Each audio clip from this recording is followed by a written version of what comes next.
اللہ کے نام سے جو سب پر مہربان ہے۔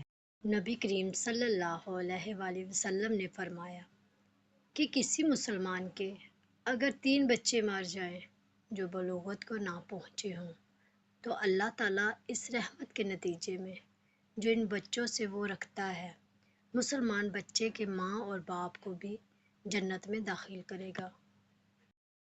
ایک شخص کی وفات ہو گئی، رسول اللہ صلی اللہ علیہ وآلہ وسلم اس کی عیادت کو جایا کرتے تھے، چونکہ ان کا انتقال رات میں ہوا تھا، اس لیے رات ہی میں لوگوں نے انہیں دفن کر دیا، اور جب صبح ہوئی تو حضور صلی اللہ علیہ وسلم کو خبر دی۔ آپ صلی اللہ علیہ وآلہ وسلم نے فرمایا کہ جنازہ تیار ہوتے وقت مجھے بتانے میں کیا رکاوٹ تھی؟ لوگوں نے کہا کہ رات تھی اور اندھیرا بھی تھا، اس لیے ہم نے مناسب نہیں سمجھا کہ کہیں آپ کو تکلیف ہو، پھر حضور صلی اللہ علیہ وآلہ وسلم اس کی قبر پر تشریف لائے اور نماز پڑھائی۔ ویڈیو اچھی لگی ہو تو چینل کو سبسکرائب اور ویڈیو کو لائک ضرور کیجیے گا۔ جزاک اللہ۔